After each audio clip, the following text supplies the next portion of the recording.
Hey, Daniel.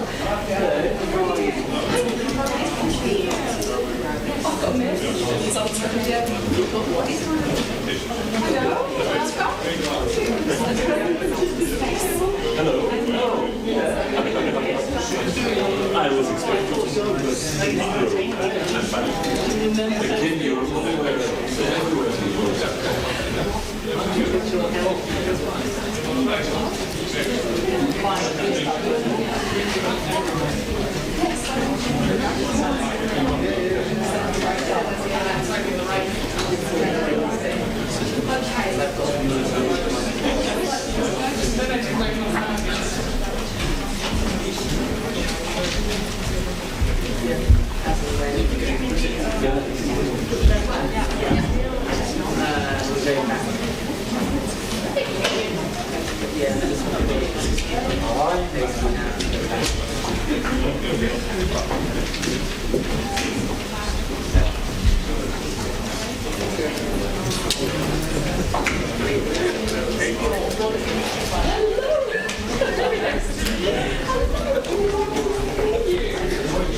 moest komen dag zeggen. Hallo. Laat ik je netjes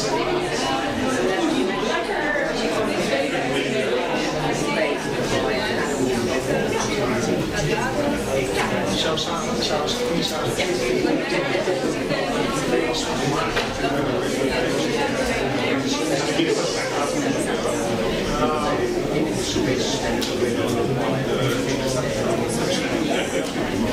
Soms speelt het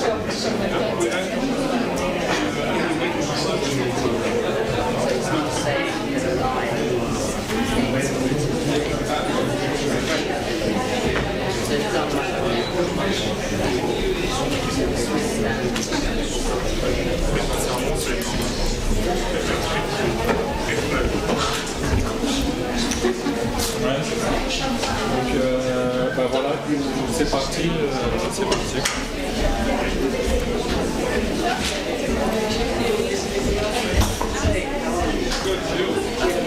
Ouais. On va commencer un peu plus tôt pour au cas où. Moi Moi, je ne vais pas rester dans l'événement, mais tout est en place et normalement, il n'y a pas de souci.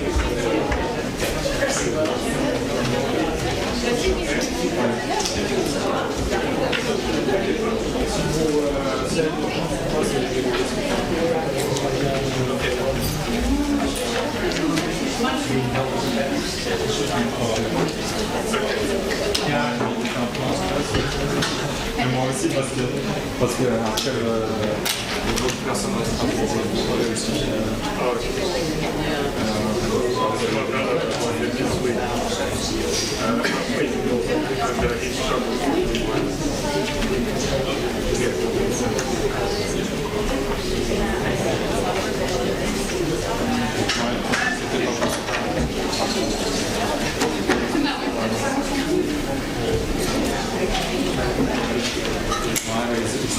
Ils n'avaient pas l'habitude, c'était une première fois.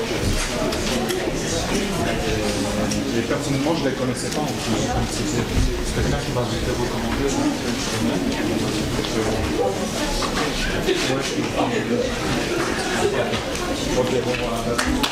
Sorry to disturb you for 2 seconds. I regret deeply that I can't join this conference as was planned. But don't worry, you are in very good hands with the organizers and of course with my very good and effective colleague Asenka. Just in this very moment, I have to be presenting my own report of the Econ Committee, and no excuses allowed, and I couldn't change the time slot that was announced on the end of the last week. So this is the only chance that I have to meet you at this point of the time, but like meeting you already before, I'm sure that our good cooperation is going to continue, and we all are very convinced why Europe needs the positive list of companion animals. It's not a small thing because more than half of the households do have the companion animals, and growing number is more something else than cats and dogs, and they are getting more and more exotic, and I guess no one of us wants to be in the situation where it really gets out of the hands, and we do have, for various reasons, that kind of a species and animals we don't want to have, we can't deal with, and lastly but not leastly, that is very unfair for animals themselves and for biodiversity. So once again, looking forward to cooperating with you, and sorry, now I have to be run.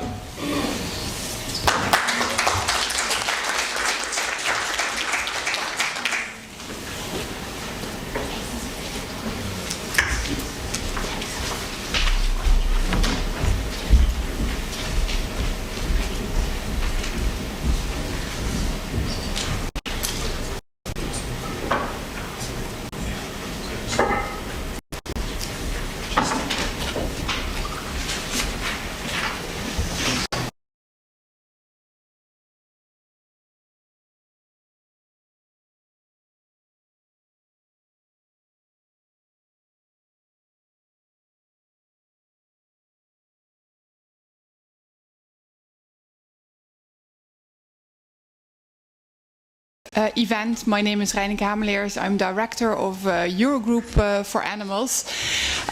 We are very pleased that MEP Hazekamp has offered to take over from Sirpa Pietikainen, and we will start in a moment. We are only waiting for Minister Galdes to join us, so please bear with us for a couple more minutes, and then we will start the program. Thank you.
Hello.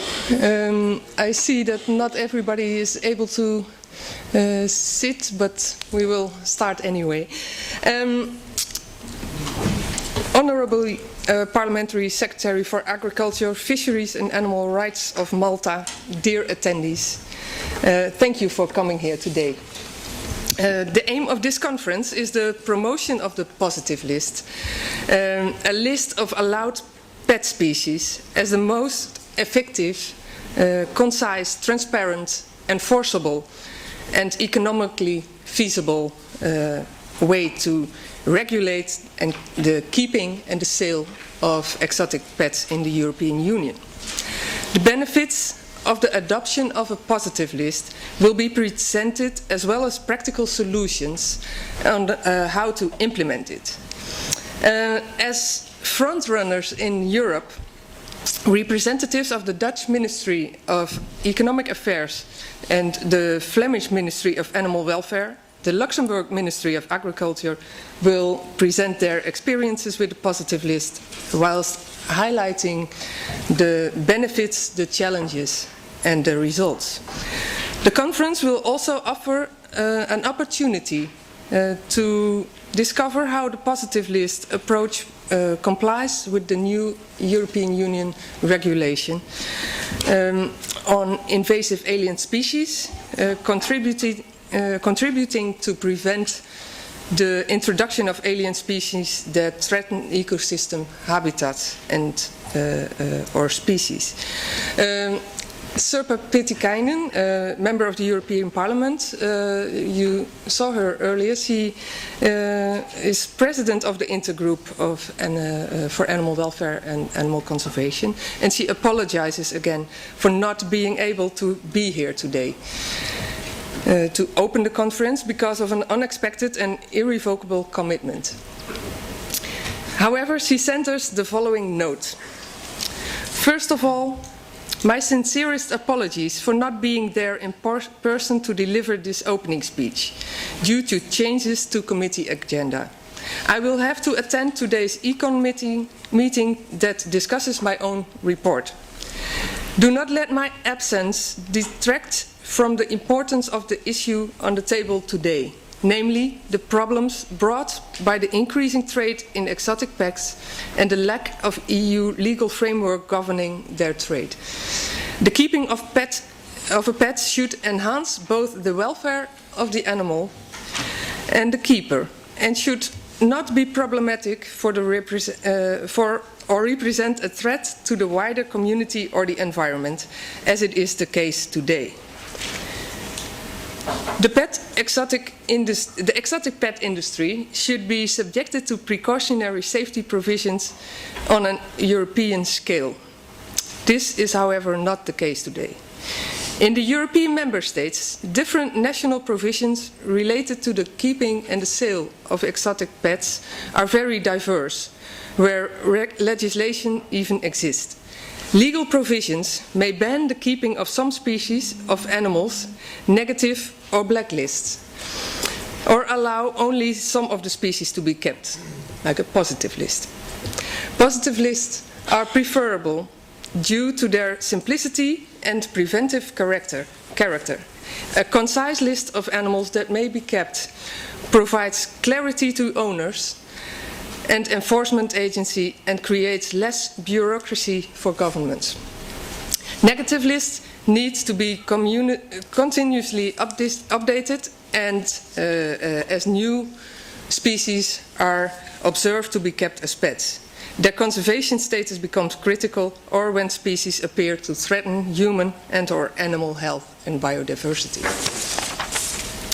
The positive list approach has already received support from the European Court of Justice.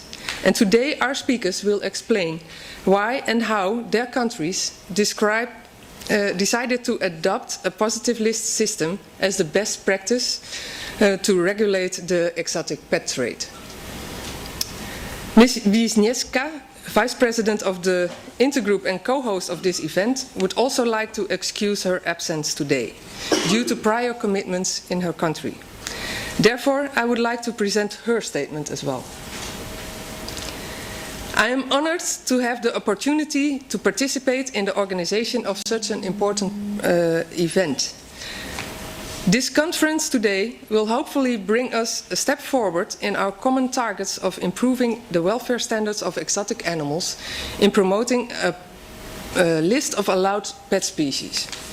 The positive list of allowed pets is not only important for creating better animal welfare, as not all wild animals are suitable to be held in captivity, but also important for creating more clarity regarding sale, keeping and trade.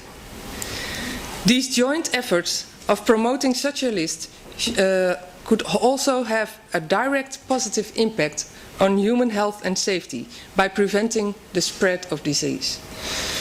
During this conference, I count on successful, fruitful and solving discussions in the name of animal welfare. And now I would like to leave the floor for the Honourable Roderick Galdes, Parliamentary Secretary for Agriculture, Fisheries and Animal Rights of Malta. You can also stand. Thank you.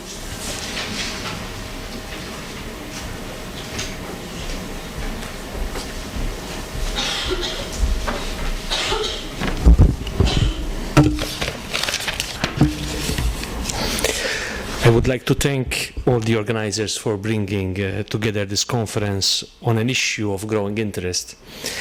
I strongly welcome such opportunities to share best practices and promote dialogue at European level on animal welfare issues. Indeed, I welcome the recently established EU platform for animal welfare, which I am sure will ascertain that animal welfare issues remain high on the agenda and encourage more knowledge and information exchange. Returning to the subject of today's conference, it is about the magnitude of challenges we face about trade, sale and ownership of exotic animals. During my term as Parliamentary Secretary for Animal Rights in Malta, I have worked extensively on promoting and strengthening animal welfare principles in our policies, and I have worked hand in hand with the relevant stakeholders in this process. Our aim is to seek ways to restrict the demand for importation and proliferation of exotic dangerous species in Malta, and make sure that such species are imported solely for conservation purposes, as we strongly believe that such exotic animals should remain in their natural habitat and therefore safeguard our world's biodiversity. Whilst carrying out our efforts to strengthen our national regulations, we have discovered that several wild mammals are kept in Malta. Once inspections were carried out, it was evident that these animals were often in great need of improved animal welfare conditions and also veterinary care. This gave my government the impetus to publish a regulation to cater for these shortcomings.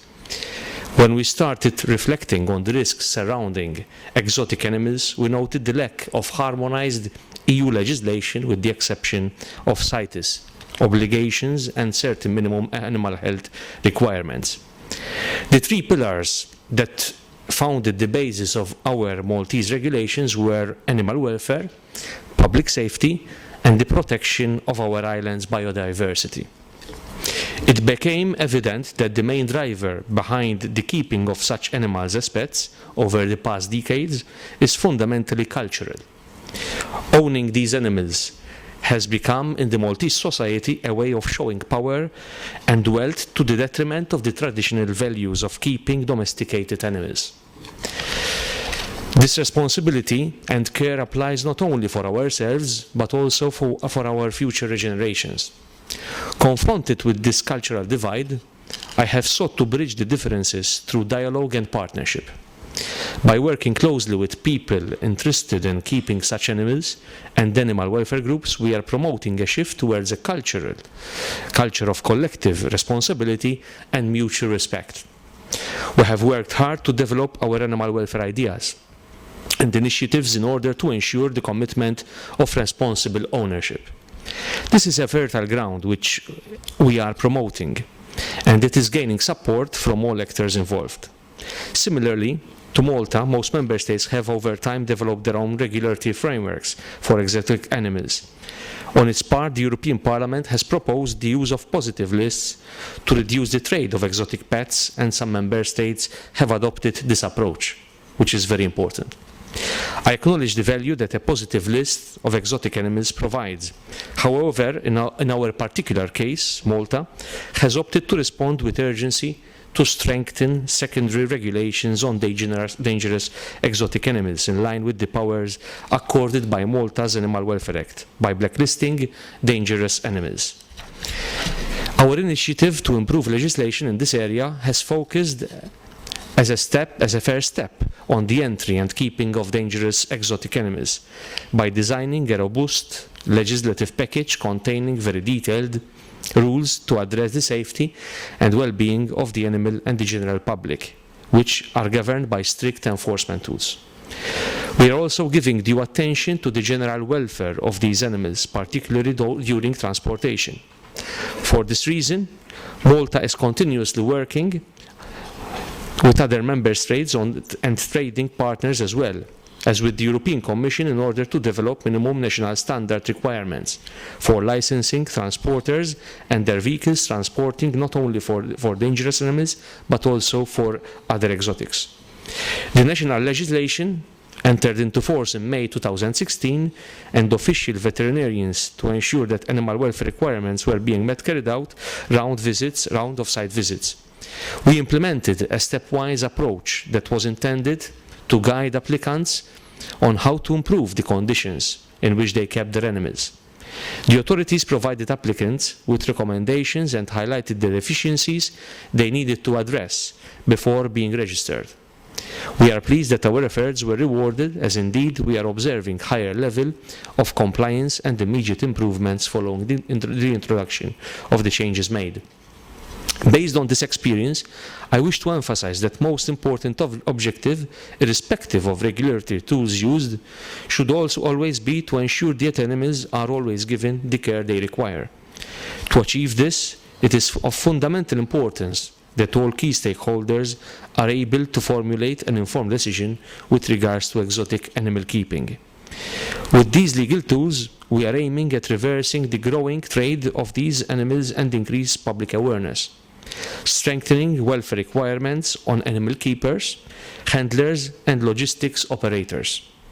We have also constantly urged our European partners to assess the implication of transport and handling of not only dangerous animals, but also exotics And at the Council of Agricultural Ministers, I proposed it as a potential topic for discussion of the EU platform on animal welfare. With these final notes, I wish to conclude on the importance of encouraging openness and dialogue on animal welfare to build acceptable initiatives based on commitment and broad support. We should maintain momentum in our aim to continue raising awareness in our society and enforce as necessary. Only in such a manner we can ascertain effective actions curbing trade of such animals. Thank you very much.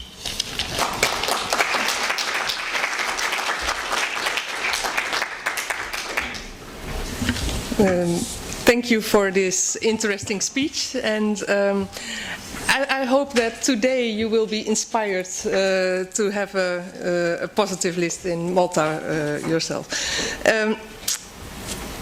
Now I'd like to introduce Mr. David van Gennep. He is CEO at AAP, Animal Advocacy and Protection.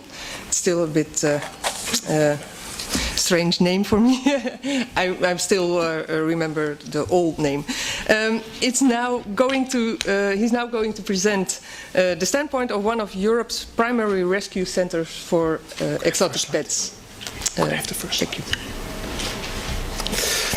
Okay, ladies and gentlemen, thank you for giving us the opportunity here to speak, and especially Minister for giving a speech of high importance on behalf of exotic animals in need, because that's what we want to talk about today. For those who don't know my organization, AAP, Animal Advocacy and Protection, which is for some people still difficult to pronounce, we are an animal rescue organization working in the Netherlands and in Spain, running 2 rescue centers. But the good thing about the work that we're doing nowadays is that we don't only try to rescue the animals that we come across, but we also try to take away the drivers that caused the animals from becoming in bad animal welfare in the first place. And therefore we are very positive about proper legislation and also proper enforcement. And we see the positive list as a solution to a problem that we encounter, as you will see a little bit later. AAP started in the 60s, and we started as a very small organization in the area of Amsterdam, and in a small garden of a private couple, many animals were rescued. But we developed into a European organization that, as I said, does not only take in exotic animals in need, but also tries to improve the legislation around those animals. At this very moment we have about 500 animals under our care and an annual intake of 150 above that number. We do also rehome animals, which means that we stay at this constant level of 500, otherwise you could easily imagine that we grow beyond our capacity. The funny thing about buying a pet animal is that if you would buy a car in Europe, you can expect the car to drive. It can be expected to do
meant that he had to give it over.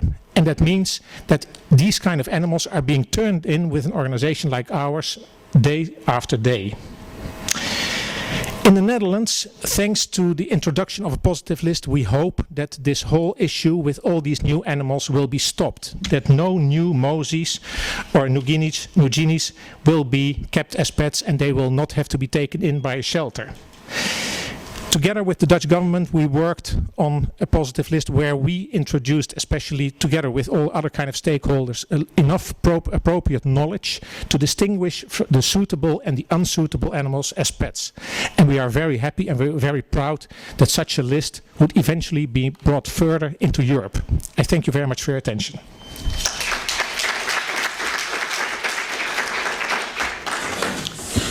Thank you, David, for showing us these examples that clearly show the need for a positive list in more countries. Now I would like to give the floor to Ms. Reineke Hameliers. She is Director of Eurogroup for Animals, and she will now explain why a positive list system, preventive at its core, is also the perfectly coherent with complementary and complementary to existing European legislation. Thank you. Thanks very much, Anja. First and foremost, I would like to thank the Maltese Presidency for co-hosting this conference and discussing the welfare of exotic animals. In my previous career, I should say, I brought a lot of Moses kind of animals to rescue centers like AAP, Animal Advocacy and Protection. I studied. I must say that we really felt this was a never-ending story, and rescue centers are paying also a huge price for helping all these animals. So it's very important that we discuss today more preventative approaches, and the best approach and also a win-win method is the positive list. So yes, on behalf of Eurogroup for Animals, 54 members in 29 European and non-European countries, we want Europe to think positive. We need you to think positive. And why is that? Why did AAP, Animal Advocacy and Protection, and Eurogroup for Animals decide back in 2014 to embark on this joint mission to promote the introduction of positive lists across Europe? Why did we do that? Now, clearly not because we have commercial interest or someone is hiring us, not at all. No, we really believe in this policy solution because it is a win-win approach. As Anja already said, it is the most concise, effective, economically feasible and transparent way to regulate the keeping and trade of exotic animals. And as we know, this trade is booming and is totally unregulated also with regard to the welfare of exotic animals. But the point I want to make today is why we believe that positive list also perfectly fit within the European regulatory framework. And I would like to give you 4 key reasons why we believe this is the case. First of all, it's the ultimate way to prevent the growth of invasive alien species. As non-domesticated animals are very difficult to keep, and we have seen several examples before, they often escape or their owners are not able or willing to care for them anymore, and many times they are doomed to die from starvation, or they pose a serious threat to the environment and biodiversity. And you will all remember the example of the grey squirrel in England and in Italy. And for that reason, the Berne Convention identifies the exotic pet trade as one of the main pathways for the introduction of invasive alien species. And I'm sure that Mr. Leiner, who's sitting over there, will tell us shortly more about the European Commission's views on this issue. But the good news is that the concept of a positive list perfectly fits within the preventative purpose of the European regulation on invasive alien species. The second reason why we believe a positive makes sense and fits within the European regulatory framework is because it will foster human and animal health. Exotic species can carry diseases which are transmissible to local fauna or domestic animals, also to human beings, and then we are talking about zoonotic diseases. And this poses serious health risks for humans and for animals. And for example, in many cases, zoonotic diseases like pentastosmosis or the Nipah or hand dry viruses are often poorly understood. And diseases can be detrimental when transmitted to other animals too. We have seen, for example, that the United States banned all imports of African tortoises to protect cattle from the very fatal cowdriosis disease. And we have also seen that another disease called citrate fungus, introduced by an exotic species of salamander, has brought local amphibian species to the brink of extinction. For example, in the Netherlands, we have seen a decline of the fire salamander of almost 96%. And a positive list would simply help by excluding animals which pose serious risks to human or animal health, which fits perfectly within the Council regulation on the protection of species of wild fauna and flora, but also in the EU regulation on transmittable animal diseases. The third reason I would like to highlight is that the positive list will also contribute to tackle wildlife crime. And this is a hot European topic at the moment, which is very good. Because we do know that the collection of animals from the wild to supply the exotic pet trade has been cited as a major factor in the population decline of a number of species. And at a recent European Commission's conference discussing the implementation of the European Action Plan against wildlife trafficking, the CITES Secretary General, Mr. John Scanlon, stressed that the exotic pet trade must be better regulated as to not undermine the conservation of endangered species. And the positive list would allow the trade of only those species that do not threaten species in their country of origin, thus ensuring that the exotic pet trade does not contribute to depleting populations of endangered species. And last but not least, exotic animals are sentient beings, and this is a very important principle in the European Treaty. And a positive list will clearly better protect their well-being. And given the immense suffering involved in the trade and keeping of exotic species, as well as the cross-border nature of the issues we are facing, it's hard to understand why we have not seen any European legislation to better protect their welfare so far.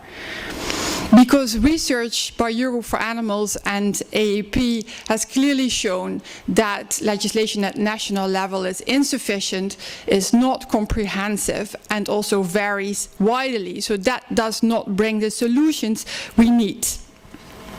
And a positive list, for starters at national level, would be a very important first step to ensure better exotic animal welfare. Wrapping up.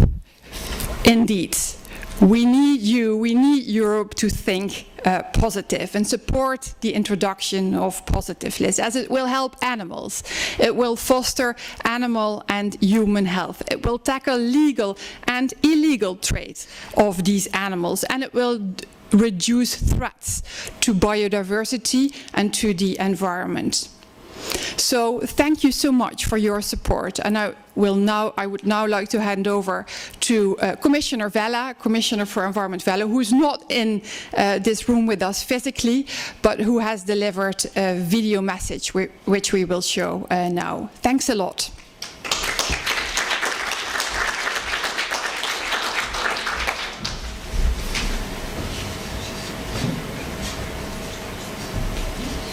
Ladies and gentlemen, thank you for this invitation to address the conference today. My apologies for not being there in person. The Eurogroup for Animals has always been an important interlocutor for the Commission. You are particularly active on invasive alien species. We all agree that this is one of the greatest threats to Europe's biodiversity. The adoption of the EU regulation on invasive alien species was a great step forward, and we are very proud of it. When we draw up legislation, we have to get it right. Europe's laws need to suit the majority of citizens. They need to be effective in how they address major threats. Before regulations are proposed, we subject them to a rigorous impact assessment. During the negotiations, we fine-tune very carefully with our co-legislators. The regulation, as it stands, was the fruit of several years' hard work and the best available compromise that fitted the requirements of the majority. A positive list approach was not part of the outcome our institutions agreed upon. Our task now is to make sure it delivers on the ground. I call on a fruitful cooperation with those here today to make this happen. Member States can adopt more stringent measures. National positive lists for pets are thus possible as long as these comply with internal market rules. I wish you all the best for the conference, and I assure you I am looking forward to a full report on today's events from my services. Thank you. Well, that was an interesting video message. I heard a clear call upon the member states and all people here present today to come up with positive lists for all European countries. Well, that's interesting. I'd like to give the floor to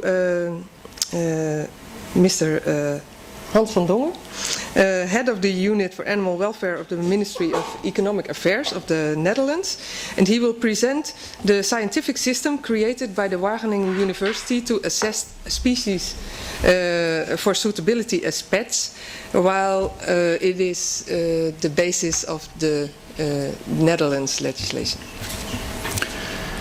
Ladies and gentlemen, thank you for the invitation to speak to you on this conference, which is aiming the promotion of the positive list system as the best way to regulate the sale and the keeping of exotic pets in the European Union. I'm pleased to tell you about the experiences with the positive list in the Netherlands. Regarding this, we recently reached a milestone in the Netherlands.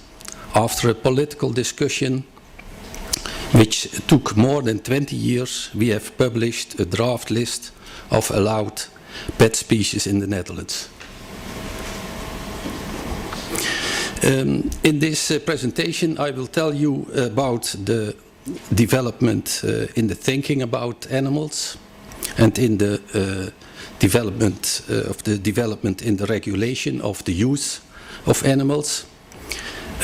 I want to tell you something about the method we used to develop the list of allowed pet species in the Netherlands, and in the end I will show you where you can find all the background information on the positive list on the internet.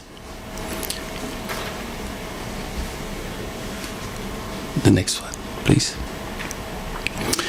In the last century, the relationship between man and animal has been developed into a more intensive relationship, especially concerning pet animals. These pictures are showing this development.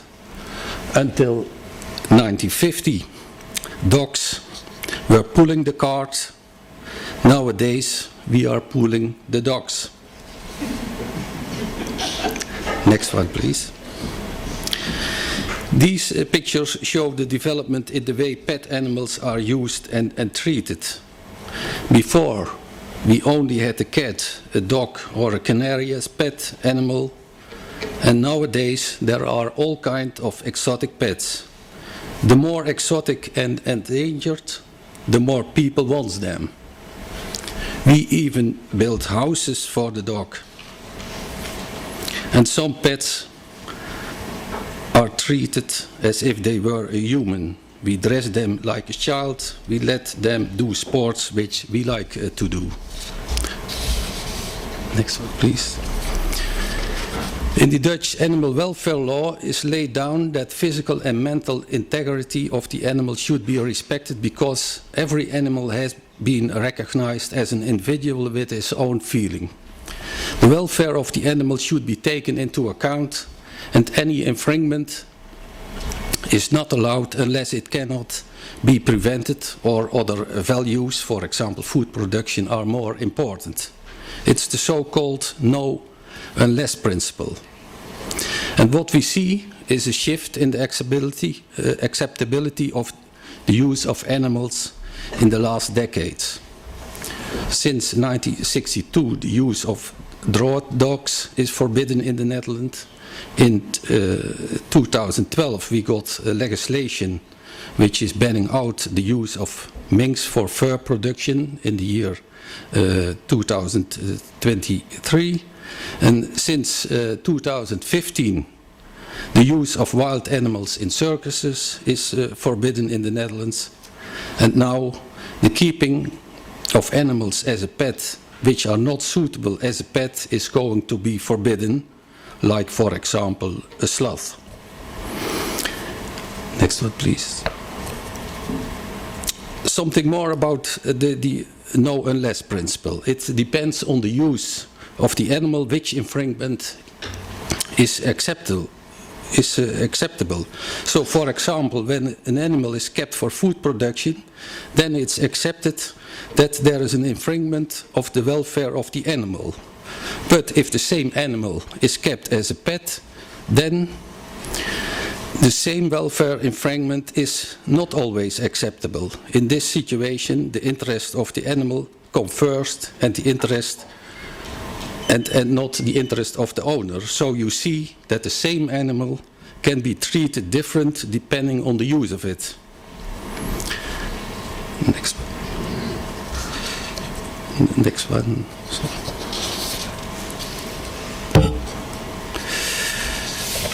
The next one, please. In the first place, it's important what the animal welfare law in the Netherlands says. This law is saying that no species can be placed on the list unless there is no need to have specialized knowledge or capabilities for the keeper. Secondly, there are no unacceptable human health hazards. Thirdly, there are reliable essential data about the natural behavior and needs of the species. So you see that the no unless principle is also applicable to the positive list. Secondly, the Andibel arrest of 2008 is important. This arrest of the European Court says that the positive list is allowed in order to protect animal welfare, life of man and animal, and against invasive exotes. And the criteria used for the selection of the allowed species should be non-discriminatory, which means all the criteria should be applicable to all species, and objective, which means that the criteria which are used shall be the same for all species. And now something about the method we used for the risk assessment and placing on the list. We installed two committees, one expert committee and an advisory committee. And besides this, there is a zoonotic committee from the Dutch Food and Consumer Authority. And the advisory committee is advising the minister, who makes at the end a decision about the placing on the list. And how did we do that? We listed 256 species. all have been reviewed by the expert committee, and that means that they looked into criteria like social behavior, natural or not, etc. And all findings have been written down in an excerpt. After that, they reviewed the most important findings and performed a risk assessment with and without housing requirements and taking into account skills of the keeper. Next one, please. The results of the risk assessment of the expert committee and Zoonose risk assessment has been sent to the advisory committee, and they looked into that at random to see if the fixed procedure has been followed. All species were classified from A till E, in which A means high risk and E means low risk. The outcome with the arguments was sent to the minister, and the minister recently decided to put the species with a D or E classification on the list. And in the end, 123 mammal species are placed on the draft Dutch positive list. Next one, please. We expect that the positive list for mammals can come into force in the middle of this year, and for the forbidden animals there will be a transitional period. That means that the animal can be kept until it dies, and no breeding is allowed in this period. The list is not applicable to veterinarians in pursuance of one's profession. It's not applicable to shelters with a permission, for example, AAP, not to zoos and for traders during 4 working days. Next one, please. Last but not least, all the information is available on the internet. This is the link, www.positieflijst.nl, and the other link can be used on mobile devices that has been developed especially for the inspection services like the police. And at the end, at the moment we are still working on a scientific paper in which the method we used for the risk assessment will be described. The review will be offered for publication into a scientific journal, and as soon as it has been finished, it will be, of course, available. Thank you for your attention.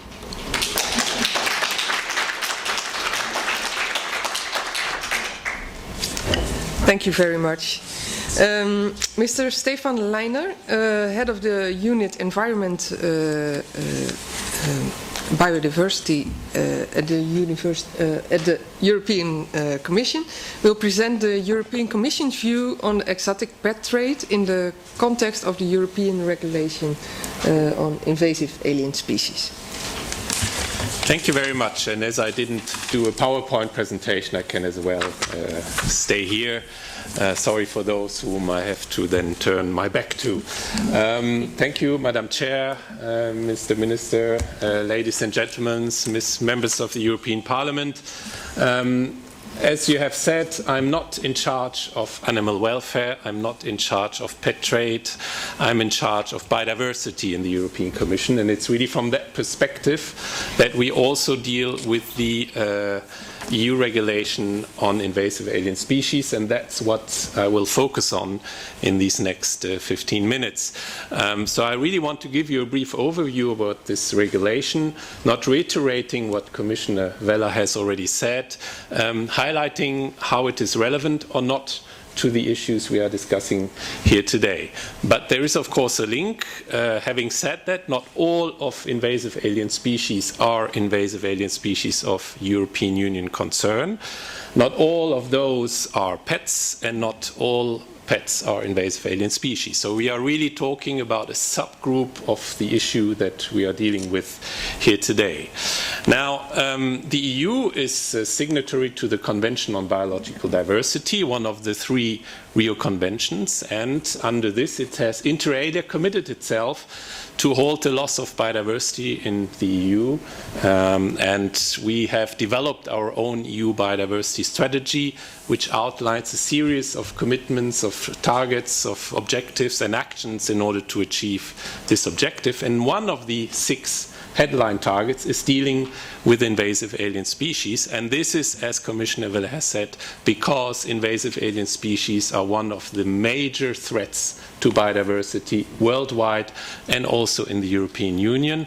They also have a huge economic impact. Commissioner Vella mentioned 12 billion euro per year in the EU alone as economic damage that they produce, and the threat is increasing.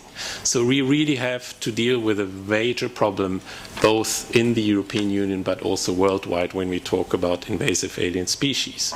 And this is why in one of these, or the main action under this heading was to develop a European initiative, it was called, but we then had a discussion in together with the European Parliament and the Council, and we have seen that the best way forward is to develop a regulation. And after relatively intense, but not too long actually, co-decision process, we managed to adopt a new invasive alien species regulation in 2014, which entered into force on the 1st of January 2015.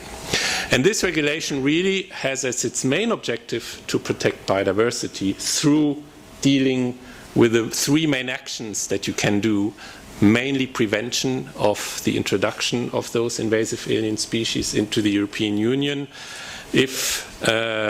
to early detect them, and once you have found them, to make sure that they are quickly eradicated, and then also to manage those species that are already widely spread in some other areas of the European Union. So the core of this regulation is the Union list, the list of invasive alien species of Union concern, and the first of this list was adopted last year and entered into force on the 1st of August 2016. This list comprises 37 species, of which you have 23 animal species, and of which there are quite a few that are actually pets or being sold as pets in the European Union. For example, the raccoon, the palace squirrel, the American gray squirrel, the fox squirrel, the muntjac deer, the Siberian chipmunk, the ruddy duck, the sacred ibis, the South American coati, the Javan mongoose, the slider, as well as some fishes and crayfishes, but I think they are less used as or sold as pets. Now, many have asked us, but how did you come to this list of 37 species? We know that there are many more invasive species around, or why have you put some species which we think should not be on those lists? For example, the raccoon was often cited as one that should not be on the list. Well, the regulation is very clear about that. Any species can be proposed either by the Commission or by the Member State to be added to the list as long as it meets the criteria that are in the regulation.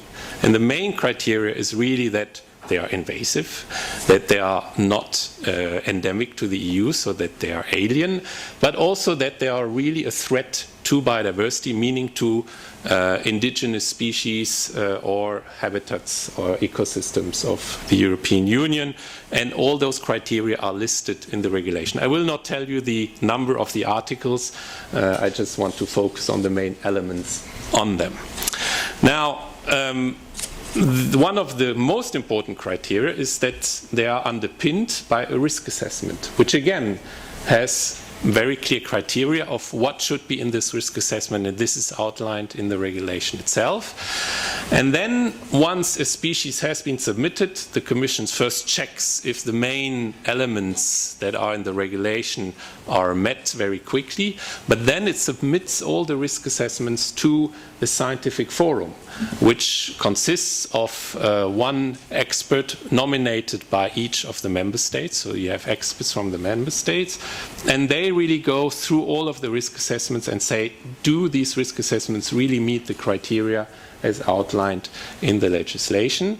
And then we go with it. We have then an internal consultation in the Commission. We need to consult the World Trade Organization for 2 months, and then we make a proposal for this implementing regulation, and this is submitted to the Invasive Alien Species Committee, which consists of representatives of each of the 28 member states, and they then vote on the list with qualified majority. So this is not at all something that the Commission has kind of invented. No, we have received the risk assessments from the member states, we have looked into them, we submitted them to the scientific forum, and there was a qualified majority vote in this committee in order to agree on this list. So I wanted to make this clear that this is really the result of a very clear process that is very clearly outlined in the regulation itself. Now, what does it mean?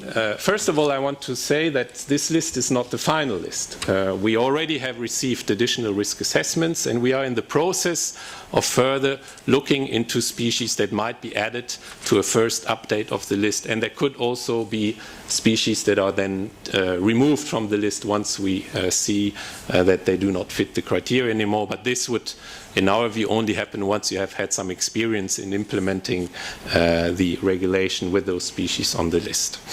And on those species that are currently being discussed for the first update on the list that we want to adopt this year are, for example, the Egyptian goose, the raccoon dog, and the muskrat, which are also species that are being sometimes sold as pets. Now, what happens when those species are on the Union list? Well, then you have really the main provisions of the regulation, they kick in immediately. Basically, it is forbidden to sell those species, to introduce them into the EU, to transit them through the EU, to keep, to breed, to transport, to place on the market, to use, to exchange, to reproduce them, to release them into the environment. So all of that is forbidden from those 37 species from August on this year. Now, there are some exceptions. For example, when it comes to the use of them for medicinal use, or when it comes to research or for ex situ conservation, the member states can give a permit to particular institutions that derogate from these provisions, from these prohibitions that I mentioned. There can also be authorizations for a compelling public interest. For example, when you think of fur production, that can be a very important economic sector in some reasons, then it is also possible to give an authorization, but this has to be given from the Commission to a member state to then also give a permit to those. Of all those exceptions, one has to still keep in mind that it is forbidden to reproduce the species, and you have to make sure that they're always kept in contained use, that they cannot be, that it is excluded, they are being released into the environment, into the wild. There are also some transitional provisions. So, for example, if you have a pet as a non-commercial owner, you are allowed to keep this pet until its natural death or non-natural death, whatever, but until its end of life. Of course, you're not allowed to further sell or give it away or put it into the environment. This is clear, but you can keep it as a non-commercial owner. And for the commercial owners, particularly for plant species, they are allowed to further sell their stock. They have 1 year where they can do this to non-commercial owners. So there are some exceptions in those regulations. So the prevention and making sure really that those species are not further entering into the EU, are not further transported and not released in the environment, that's really the core of the aim of this regulation. There are also some others that I will glance very quickly through. Of course, there is also non-intentional introductions, for example, through ship or other transport measures. And for them, the member states have the obligation to identify the most important pathways and then to develop an action plan in order to address those pathways so that can make sure that the risk of unintentional introductions is being reduced as much as possible. Then, of course, there is the obligation for those species to establish a surveillance system in order that if by not chance there is a species that establishes, you detect it very early, and then you have the measures in place to make sure that you also rapidly eradicate them. When it comes to species, because some of those species, where they are not yet present in some parts of the EU, they are already widely spread in other parts of the EU. For example, the raccoon or the crayfish, which is present in Scandinavia. So there are really some particular situations, and for those, member states have to develop a management plan in order to manage those species, which has to be adequate in proportion to the situation the species is in. So, for example, if the species is already widely spread and it's impossible to reduce it, then there is not an obligation to do so. But of course, if you are on an island and there really you can still prevent the species to establish, then you have the obligation to really make sure it doesn't enter and it's quickly eradicated. When I say eradicated, the regulation is also very clear that there is no obligation to cull them, to kill them, but it really mentions that you have lethal or non-lethal measures that you can include into your management plan, and animal welfare provisions are also included in the regulation, that you have to make sure that you avoid harm and these kind of things if they are avoidable. So there are also some wider provisions of information sharing. So the Joint Research Center of the European Commission has established the so-called EASIN system, where you have really information about where the invasive alien species are, what are their threats, etc. And the European Union, of course, supports the member states in implementing the legislation, not only through the development of guidance documents for organizing meetings and conferences, but also through funding, for example, through the LIFE program, through the regional development funds, through the rural development fund, through Horizon 2020 on research. So there are several EU funding instruments that support member states in implementing that. So I hope I have given you a very short summary of the essence of this invasive alien species regulation. I reiterate, and as the Commissioner said, that it does not include a positive list. This was one of the elements that we looked at when we did the risk assessment, but as a result of the co-decision process, this was not this was not taken into account in the legislation. However, it does not prevent member states to adopt a positive list, and we have seen, and we will see some further examples today, as long as this does not negatively affect the internal market. And I will also say that, well, I think this is basically what I wanted to tell you about this invasive alien species regulation, and I'm happy to then join the discussion when we have further questions that you will certainly have. Thank you.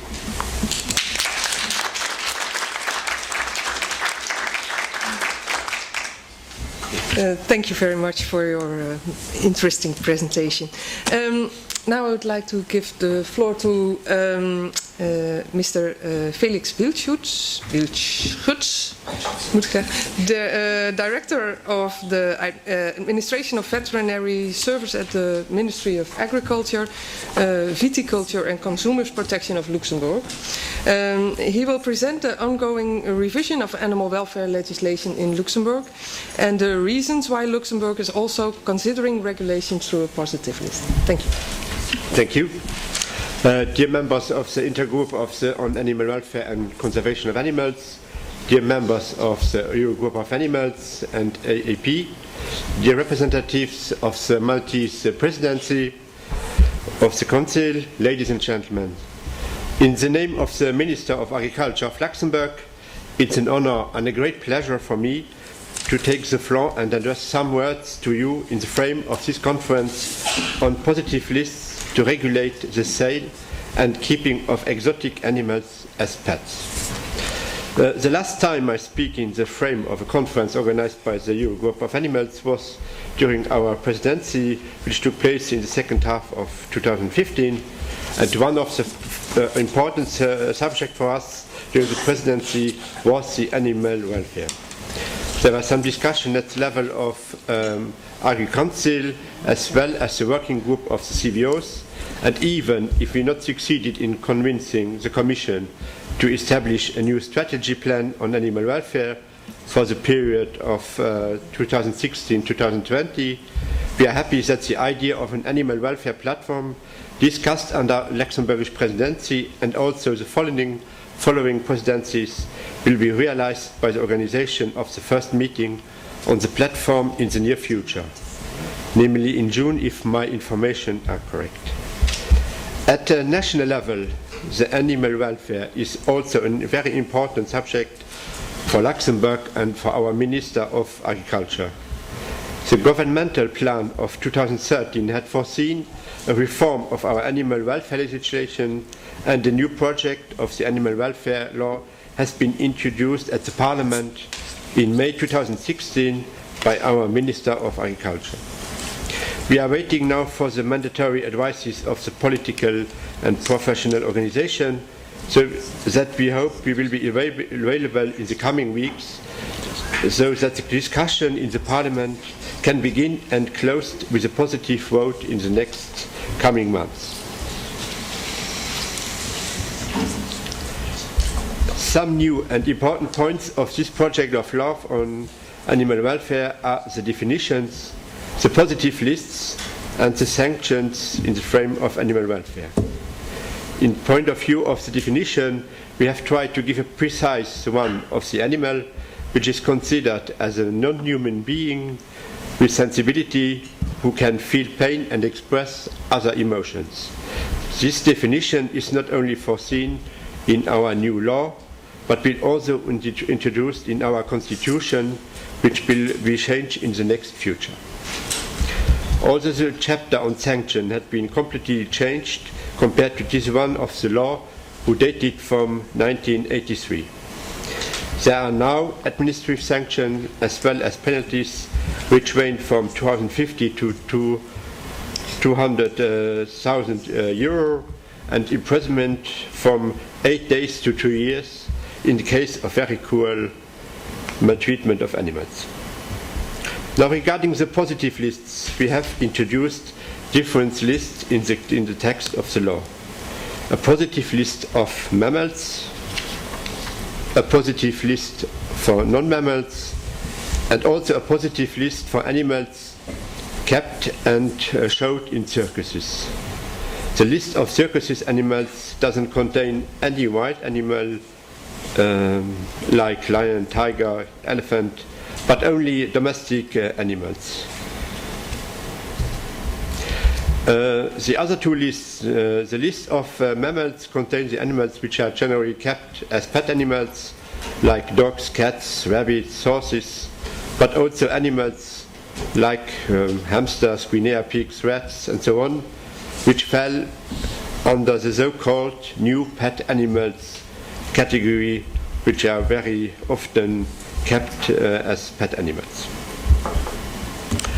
The third list is set of non-animals like birds, fishes, but also some exotic animals like arthropods, amphibians, and reptiles.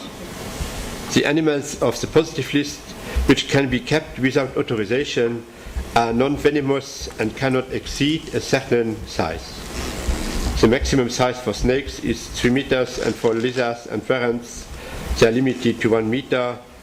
The crocodilians are not on the positive list and are forbidden for keeping in our law. With establishment of positive lists, it is clearly defined which kind of animal can be sold and kept. The principles of the positive lists are put in the main law, while the lists themselves are published in the regulations to have the possibility to easily change the composition of the list. However, as usual in many legislative texts, there are also foreseen in this law some derogations for animals which are not on the lists. There are derogations for some institutions like zoos, establishments working for scientific purposes, veterinary practices taking care of sick animals. A private person can keep animals which are not on the list if she can prove that she is the legal owner of the animal before the law will enter into force, or in the case she has a specific authorization from the competent authority. This specific authorization is linked to conditions of training of the person and adequate facilities and equipments in view of keeping these animals in respect of the animal welfare. To summarize, we can conclude that the positive list facilitates the decision if some more or less exotic animals are detected during an inspection.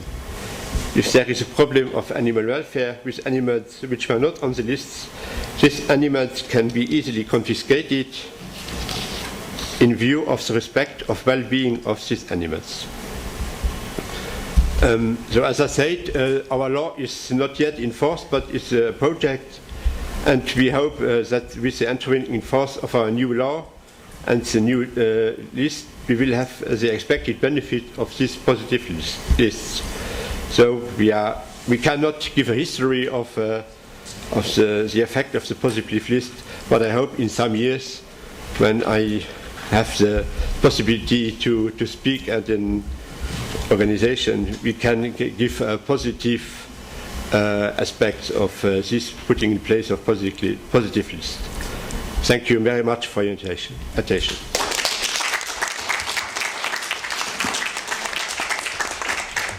Thank you very much.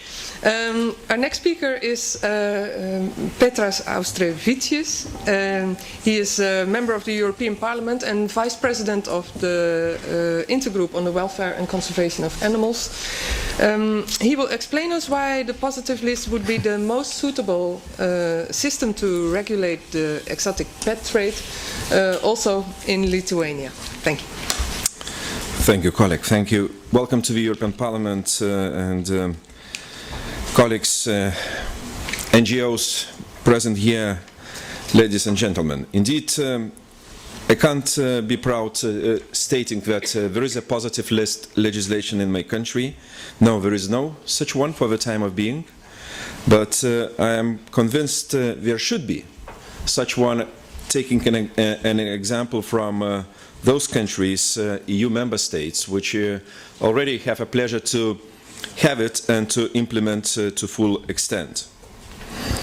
Well, in fact, what comes to pets trading system, there are, according to the latest statistics, around 88 or 90, let's say, public trading places in Lithuania, well, which in fact constitute only one-fourth, or in fact one-third is sold or come to the houses of households via trading places. The rest, 30%, come via adverts and through the information which is spread on internet. Well, 12% receive pets as gifts, 1/10 or 1/8 of the whole, which is a lot to my understanding, and still the rest are sold and bought by less legal means, which means that, I mean, the source of spread of pets is still not satisfactory and not in a way which might track them down and be sure that they come legally and safe for people and themselves. In fact, as a country, we depend very much on breeding or imports. Only 1/4 of pets sold in my country are bred locally. Well, knowing, geographic position, I'm not very sure that all pets which come to my country are coming legally. So we still have a certain exposure, geographical exposure to the eastern EU border, and I'm not convinced that animal welfare and protection system in those countries is up to the level we want to see in a broader community in Europe in general. So that's why it is again an aspect which must be kept into consideration once we discuss all those issues. But one thing which really makes me more optimistic, that's the public polls data I want to bring to your attention, coming from 2015. 62% of people which answered the questions under the poll think that exotic animals can be a source of parasites or transmission of diseases, which in fact shows that there is a high level of awareness in general. 2 out of 3 people are aware of this, and in fact almost 60% of people heard something that exotic animals might have very specific needs, and there should be specific conditions once they are kept home. And 50% are negatively exposed towards the fact that those exotic animals are kept at home and are a source of all kind of risk. So I wouldn't say that there is a complete level of awareness, but I am very optimistic that even at this stage of play, we can say that people in principle follow the information we might spread, and I would encourage even better spread of information by all means and sources. One thing which remains still untackled, that's internet, sales on internet. It remains a big black hole in even in country as Lithuania. I am sure, in a bigger markets it might be even more sophisticated and might involve very many third countries access the easy internet information search and connectivities. So that's why we should take into account this aspect increasingly in order to see the overall situation.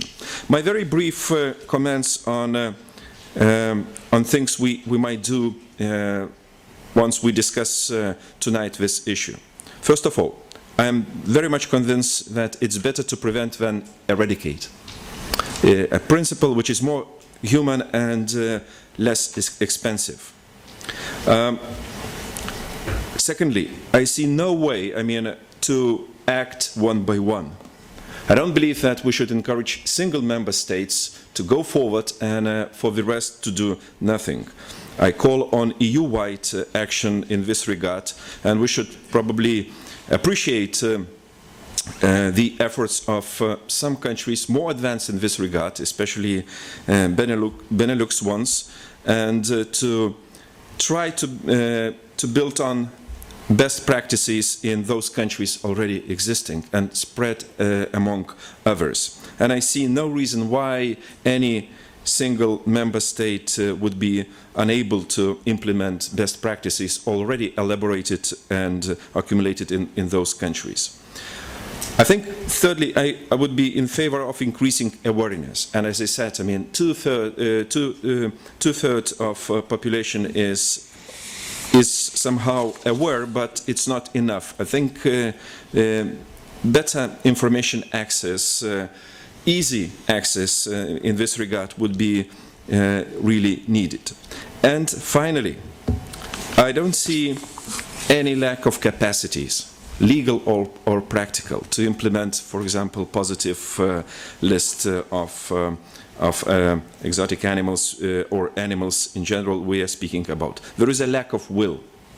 We are able to implement more complicated things in many sectors of policies in the European Union. So I don't think we should hide behind the lack of will and raise issues of different nature. And finally, last year in September we had a conference, a regional conference, which was attended by more than 170 people and participants from 20 European countries.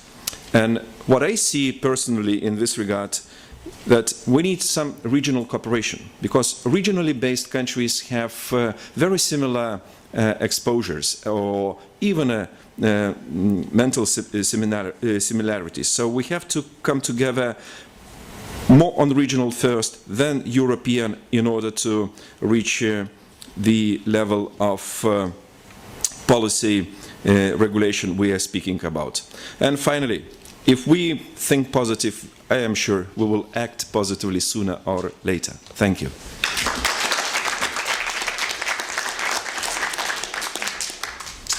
Thank you, Petras. I totally agree with you that we need a EU-wide positive list and not only in a few countries.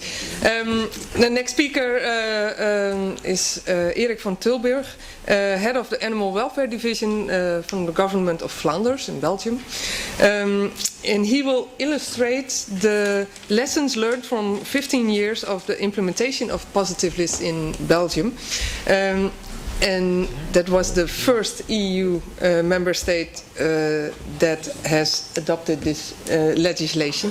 And hopefully we will get inspired for this EU-wide positive list effect that Petras also asked about. Thank you. No. Thank you. Sorry, thank you. Thank you for inviting me. Yes, I will push every time, so you can show the first slide. Thank you. Thank you for inviting me. I don't know whether it's a present to be the last speaker on the positive list. The advantage, of course, is that I can skip and go quickly through certain things, but I think it's important, the conference that is organized, because not earlier than not later than last Friday, the colleagues received a mail from our colleague from the Czech Republic, asking them, what do you have as a legislation? Do you authorize the breeding of big cats? What are your conditions, etc.? So the problem is still actual. So there is a need for this kind of legislation, for this kind of exchange of information. The picture I'm showing you, well, first I'm talking now on behalf of Flanders, but I'm very glad to say that we still managed to have this legislation on a Belgian level, so that in the 3 regions we have this legislation and we don't have the intention to do something else. So we are very pleased with this legislation as it is, although we're working on a list of reptiles. And there the Walloon region started. We wanted to start too, but again we let the Walloons do their job, and we will try to copy their work, not to go through the things that I will show you we went through in the past. The man you are seeing on the picture, I will not go too far in history, is Mr. De Wolf. He's a priest, and he had a zoo 25 years ago, and in the zoo there was a sign, please visit my church, and in the church there was a sign, please visit my zoo. He was standing before the cage from which after a storm 2 pumas escaped. The male puma only was found back 5 days later. So that kind of event is frightening, but of course it makes society ripe for a change, and it was 25 years ago, so it was early 90. What was decided then? We need a legislation on zoos, and we have one since 98. We need a restriction on the keeping of wild animals by private persons. Because we had another, I don't have a picture of that man, but it was the same period that someone was living in his home with 3 tigers, 2 jaguars, 2 pumas, and so he was very popular on television, and he sent his children to his parents so that his animals could, in the weekends, wander around in his house. So we don't not only need to do something to protect animals, but sometimes also to protect people against themselves. So, but we had this idea, but we didn't have the legislation. So first we had to change legislation, and fortunately, as the previous speaker said, we had a very good regional collaboration. So we robbed the idea from the Dutch, who already had it in their legislation 25 years ago, and we copied it. So we said, well, no, it's not allowed to keep animals unless they're listed. So we needed to change our our basic act, and we changed it in '95. And of course, we had to foresee the general derogations for the zoos, for the laboratories, as it was said, for private persons, the ones that already have the animals, and for the ones that will that want to keep the animal in the future. Also for the vets, of course, for animals on their care, the shelters, the circuses in the time, but in the meantime we have banned the keeping of wild animals by circus.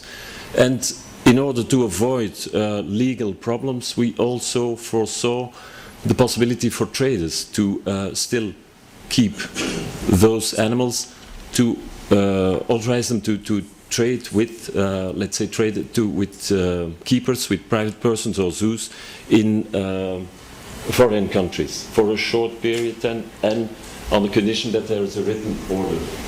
And of course, our legislation, that is important also, was supported by a prohibition which we've introduced also in our act on advertisements for non-listed species. So that was very important at that time too. Now, who did it? And there, well, you will hear the same story, I think, in every country. We asked an expert drafting group. I say experts, the only experts that were really in it were the scientific experts. The other were representatives of animal welfare organizations, animal breeders and traders, and the animal keepers. Our luck was also that the animal keepers were not so very well organized. We took them by surprise, so they were there. We were very democratic, but they were not so very powerful. And but what we asked them is, well, what kind of animals do you trade, and what kind of animals do you do you have? And so on the basis of that list, the experts started to work, and one of the experts wrote that booklet. There was no computer yet, so but we have. In the meantime, we've scanned it, so if anyone wants it, we have it on the computer. And so for each and every animal, there was the needs of these animals was laid down.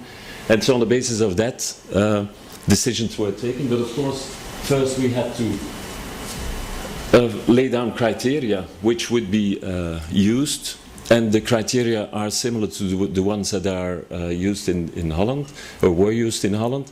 So it must be easy to keep. That means if you leave and you leave or you're being hospitalized, your neighbor must be able to take care of your animal.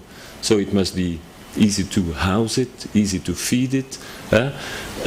It must have no particular danger for human health, of course, because if it's dangerous, your neighbor will hesitate to take care of it, and it will not be so good for animal welfare.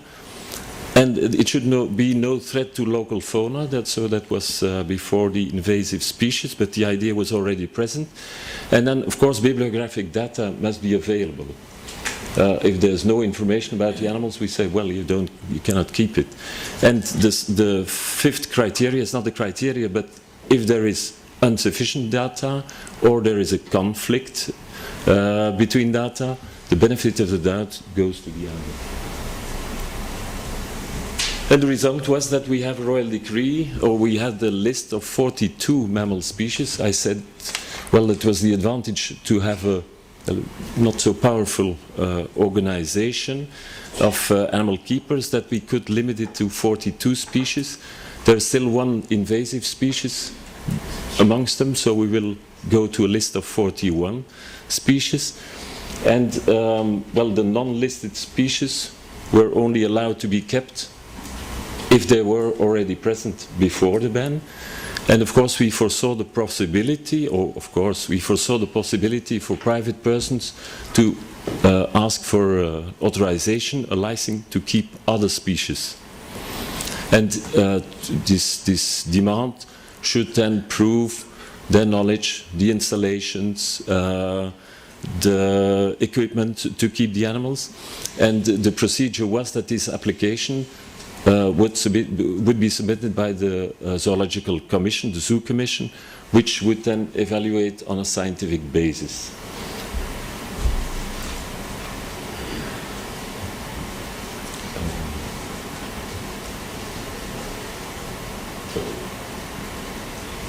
And of course, even with the not so powerful organization, they went to the highest court, the Council of State in Belgium, and they said, you're going too far, your prohibition is a limitation on import and trading. It's correct? Yeah. There is no legitimate objective in the public interest. You're exaggerating. The positive list is not proportionate. You could do as well with a negative list. And what's more important, and that's what they thought would be the most important argument, you're putting barriers to intra-community trade. Well, our defense is, we said the opposite, so I can go through to that. But then we, with the Council of State, said, the judgment. Yeah. Let's go to the European Court for a preliminary ruling. Very difficult word. And they repeated our arguments, fortunately, or let's say they followed our lawyers, saying, no, animal welfare is a legitimate objective in the public interest, and stricter rules can be adopted if on the grounds of health and life of the animals, and also environment can be a justification to make stricter, to restrict free movement, and it's also the basis for the list of invasive species. They also said limitation should be proportionate to the legitimately pursued objective, and confirmed that the negative list could not be sufficient. And they confirmed that the legal objectives in our legislation were objective, justified, and proportionate. What they told us to do was, your list must be, or what they told us to do, what they said in general, a list must be based on objective, non-discriminatory criteria. And what we didn't have, and that they asked us to do, was to foresee a procedure to add new species on the list. A procedure that should be readily accessible, that should be completed also within a reasonable time, and that the refusal should be based on objective criteria on a scientific basis. But if there were no data, like we said, if there is no bibliography, you can refuse the adding of a new species on the list. And of course, a refusal must be open to challenges before the court. So what happened was that the royal decree of 2001 was annulled, but 4 months later we had a new one with exactly the same list, with exactly the same procedure, but adding the procedure to add new species. And of course, the Andy Bell, the group, tried again with new court cases, but they didn't win. And since then, we have our positive list. So we have 42 species now, or more. That's the question. We didn't have massive demands. So you see the list, perhaps you cannot see them from distance, but these are all the demands that we received. There were only there was some demands to add some species, well, one species, the African hedgehog. And if we hear the experts, it's perhaps a species that could be added because it's easy to keep. It replies to all our criteria, but we looked for procedural mistakes, and there were procedural mistakes, so we rejected the demand. But let's say the last one was a demand even from Holland, from a Dutch company, and we've rejected it. Actually, there are discussions on hybrids like the Bengal and the Savannah, and that was a mistake, I think, not to have discussed that in the beginning of the positive list, but because we see now that these are cats which are bred regularly, which are shown on cat shows, but which are not included in our positive list, which even go now until the F27, so they're far away from the wild status. But as I said, they're under discussion. The same goes for the two breeds of dogs, which are recognized by the International Federation of Cynology. So, enforcement, well, is it difficult? The philosophy when we started was we are changing mentality. We're not making legislation like the end of the battery cages, where you can check, and the 1st of January 2012 all battery cages must have gone. No, this is something that should grow in your society, and we were thinking for ourselves whether it's a change of mentality. It will be effective, it will be covered within 10 years. So that was the starting point.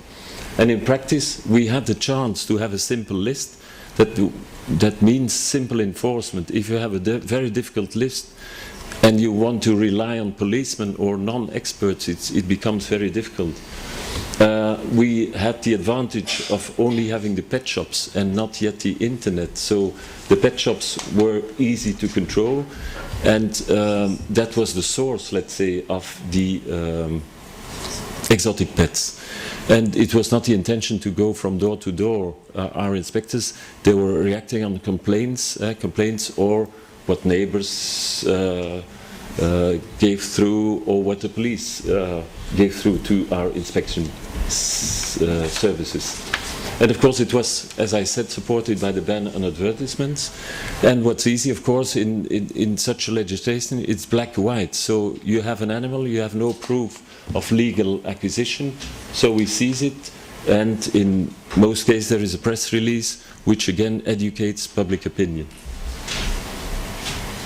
So the conclusion is, of course, we're several years further now. The sooner the better. The sooner the better, the shorter the list. You have to have a scientific and objective approach. I think that's what we are trying now with our Walloon colleagues for the reptiles. There must be a procedure, as the Court of Justice said, to add new species, and then there would be no legal objection, as it was repeated by the Commissioner already. Enforcement is easy, but all depends on the list. The enforcement on the positive list of reptiles will be more difficult, I presume. And you're working on a change on mentality. No offer, no temptation. I think that's the most important. Thank you for your attention.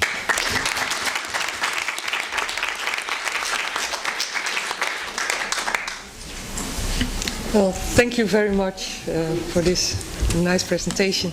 We are now starting a panel discussion.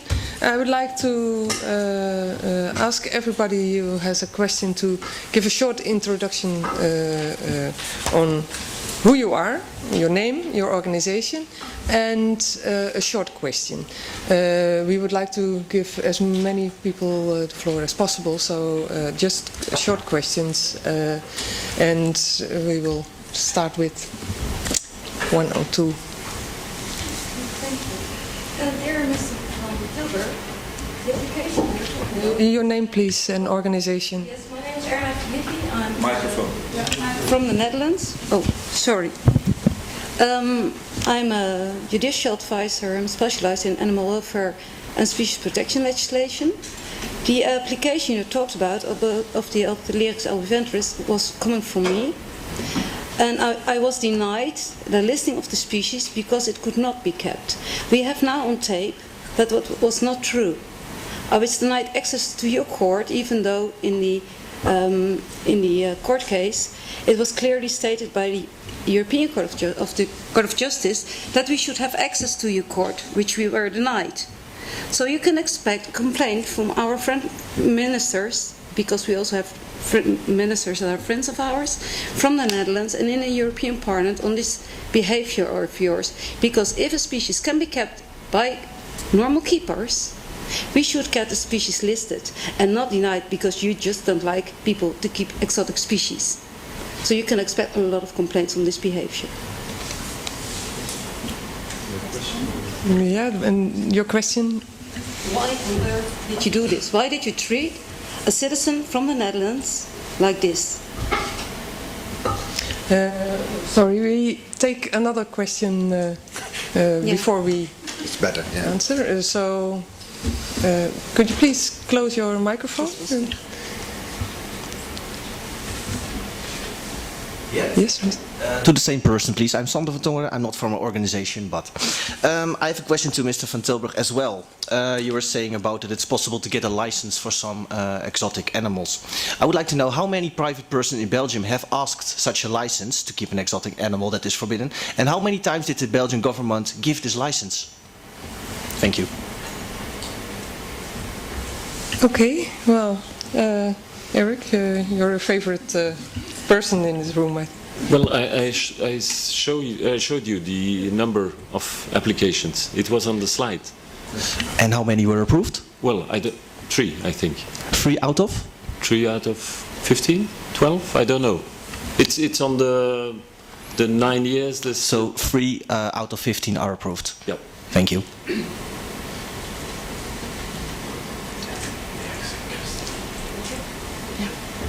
To say something about it. My name is Sebastian Scheffer. I represent multiple organizations, including SUN, Sustainable Users Network, the platform of responsible pet keeping from the Netherlands, and my own company as well, dealing in exotic animals. My question is directed toward Mr. van Dongen. I want to applaud you on the very transparent database you put online on the Green Kennisnet website. It raises a lot of questions, however. Both member states and institutions of the European Union must comply with the principle of proportionality. The means which they choose must therefore be proportional to the objective pursuit, which could not have been attained by measures which are less restrictive to trade. It is clear from the database on the positive list set up by the Netherlands that the reduction of risk to animal welfare can be accomplished by husbandry guidelines. This means a European positive list will form an infringement on the principle of proportionality, and binding husbandry guidelines for the entire EU, for example based on the German Mindeststandsforderungen, would be a sufficient solution.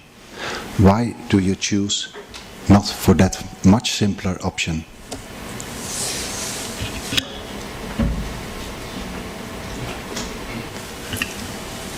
As I told you, as I told in my presentation, we discussed it since 25 years, and we looked to several situations, especially in the situation in Belgium. And after a lot of discussion in the Netherlands, we made a structure how to put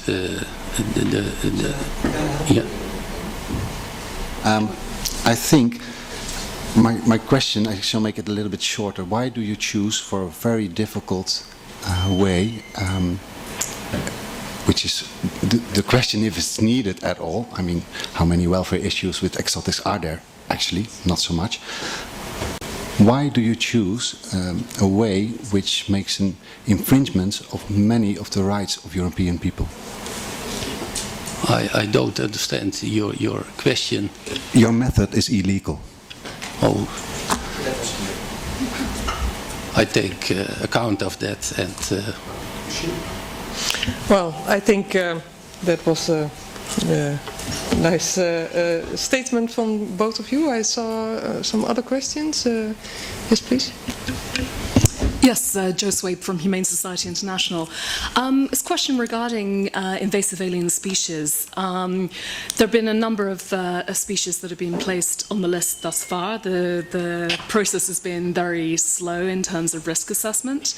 I understand that the intention originally, there were a number of species that had been on the list in the annexes of CITES. And the idea was to transfer those onto the annexes of the invasive alien species list. Could you say a little bit more about how that's progressing? And could you also give some kind of indication? I know this is maybe slightly beyond the scope of the positive list, but with species that are of commercial interest, such as mink, what the capacity will be to actually get those on the list, and species such as the raccoon dog that are currently under consideration that has a dual purpose. It's kept as pets, but also for the fur, purposes of fur production.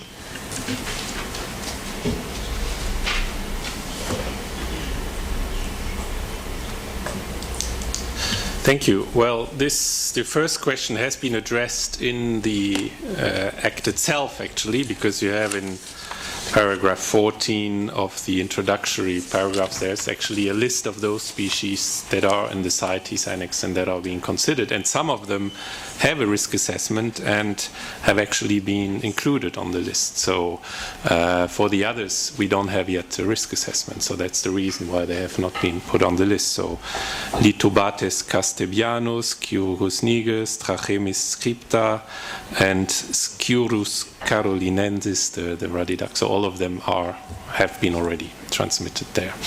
On the issue of the raccoon dog, well, as said, this is being discussed at the moment. A risk assessment has been submitted. The scientific forum has given a positive opinion, and we will see what happens in the meeting of the committee, if what the list will look like. I mean, this is not in the hands of the Commission anymore. It will be in the hands, basically, of, in particularly, the committee and the member states, what they will accept or not on those lists. For the mink, risk assessment has also now been submitted, but it was after the deadline we had agreed with the member states to allow the scientific committee to study them. So this will be considered in the second update of the list that we will discuss next year. But as said, here we are really in the very early stages, so we don't know yet even if the risk assessment will be accepted as compliant with the criteria by the scientific forum. Thank you. Thank you. I saw a question there, and someone behind me as well. So first you, and then your question, please. Okay, I'm Nathalie Gamin from the European Pet Organization and as well from Ornamental Fish International. I have a question, but I will just make one comment. Our members were really, I would say, affected. I would say that this European Parliament Intergroup specific issue with Think Positive, there hasn't been any member states invited as speakers which actually do not promote the positive approach. It could have been interesting to know the reasons beyond their decision not to go further. Austria was one of the latest ones to vote against it, so that could have been interesting from a debate and discussion. And the other point is that the industry in general is playing a key role as the hobbyist within this Think Positive approach. It should have been also important to invite a speaker, either an industry member or a hobbyist. That's the comments for the two organizations I represent, and I have to say that the industry is very sad, mad, I don't know how to say it politely about the way this intergroup has been run today. My question goes to Mr. Leiner. regarding the new IAS regulation. When we met with your colleague last September, we were very, concerned about the transition period regarding commercial usage of listed species. Most of our colleagues, and I think I did point out, that after 3 years of having that species within the facilities, we had to find a solution. And I think we all addressed the fact that what do we do after the 3 years or after the 2 years granted period. So we would like to know if you have thought further about this issue, about this commercial usage of IAS species? Thanks. Yes, a clear question. I saw a question. Yes? Can you come to the microphone?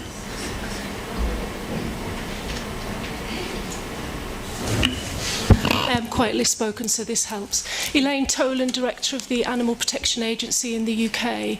I just wanted to ask a question as a follow-on from what David said about the fact that it's normal for industry to have to prove that their products are safe before bringing them to market. Safe for people, safe for animals, and safe for the environment.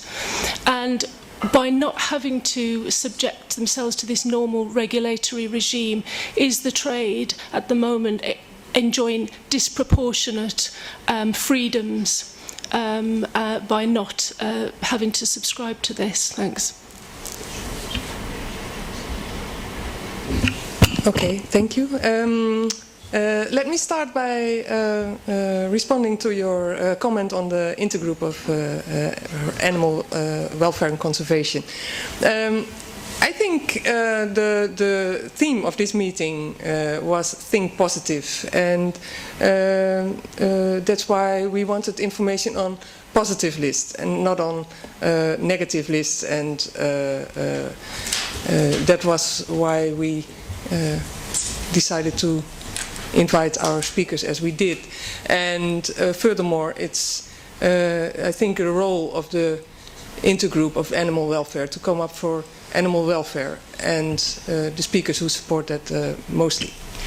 May I just say that the industry is really concerned about animal welfare? And I think the industry has her opportunity to speak here as well. Mr. Leijnen, you had a question. Well, I'm not sure that I fully understood the question, but I mean the regulation is quite clear, and I think the question can be asked back: why would there still be, after 2 years' time, such important stocks of those species when it is known for a while that they have been discussed as being to be listed, and I think there is an obligation to dispose of them. So I think that's really the situation we are having. But we are happy to further discuss it with you. Thank you. David, do you want to respond on At least I can try.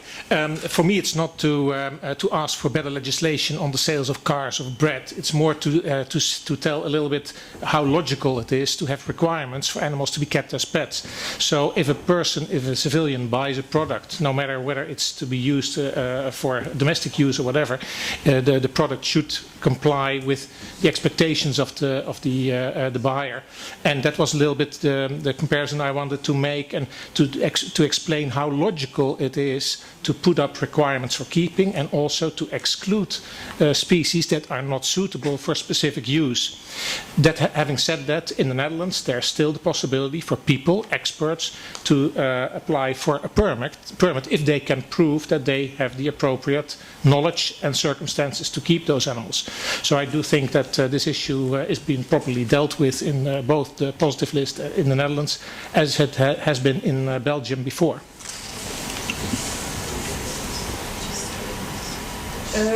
Okay, both sides.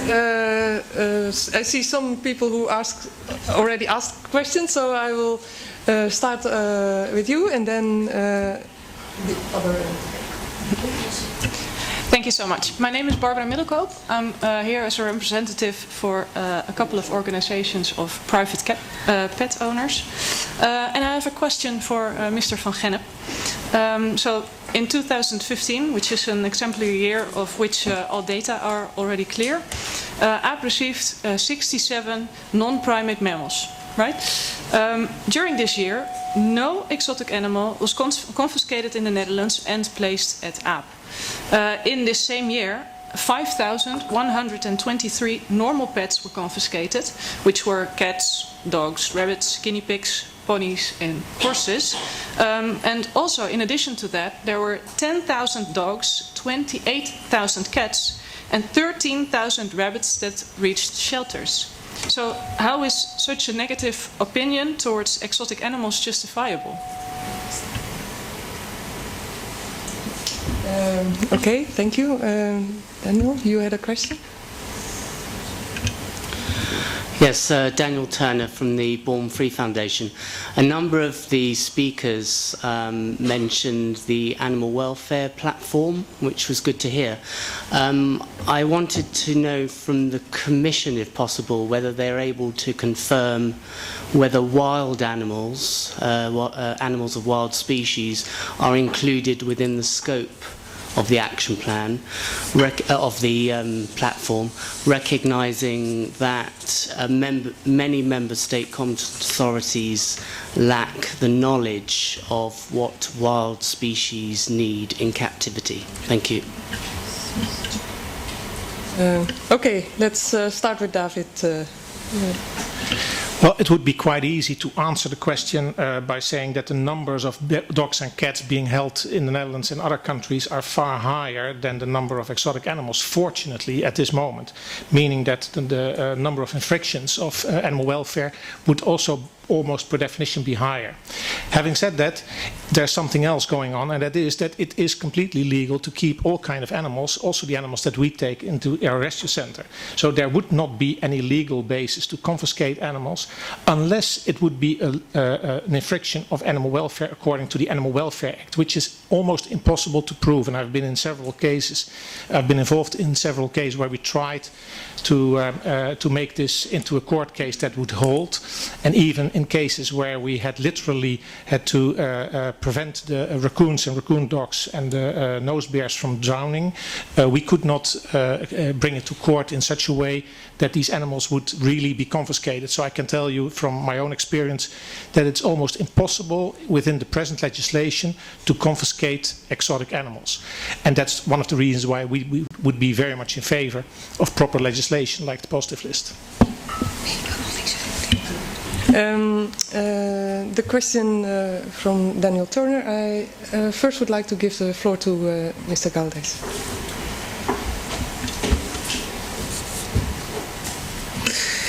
I want to share with you some comments about even the discussions that are being held here. As a presidency, I think it has been a pleasure for us to give a platform for the discussion of such an important topic, even for issues that are member states' competence. Exchange of experience and even best practice is also essential. We are aware that this dialogue aids in creating the awareness necessary to assist in our common aim to improve also animal welfare. May I also reply to the madam about your question regarding member states that are they don't have positive list. Malta is included. We didn't have neither a positive list nor a negative list 2 years ago, but we have at least now a ban on dangerous animals. We had a situation when Malta joined the European Union in 2004 that we weren't used to exotic species. We're an island. The population of Malta is around 400,000. We don't have enough land. We have environmental problems. Even invasive species can be of environmental impact in our island. So we had to do something 10 years after we joined the European Union. We started even seeing tigers pumas coming to Malta, which weren't used to before, because of the freedom of movement. We don't have anything against the freedom of movement, but were certain issues regarding the public safety of the people and the environmental problems that may arise with these animals coming into the island. We had to do something. So we decided to act with urgency, to have a list of animals that can be of concern to us. And we decided to ban the trade of these animals to Malta. Basically, we have opted to respond with urgency, to strengthen even the secondary regulations on dangerous exotic animals, in line also with our Animal Welfare Act, which is the mother law that even regulates all the animal welfare issues in our island. But still, we are still in discussion. This topic here, it's important for us to listen, to hear even other member states, and to see what examples we might consider even in the future to adopt even as a member state. With regards to the issue related to the Animal Welfare Platform, 6 June will be the first meeting of the Animal Welfare Platform under the Maltese Presidency, and maybe also the Commission may enter into detail on the technicalities related to the Animal Welfare Platform, how it's going to be. Thank you.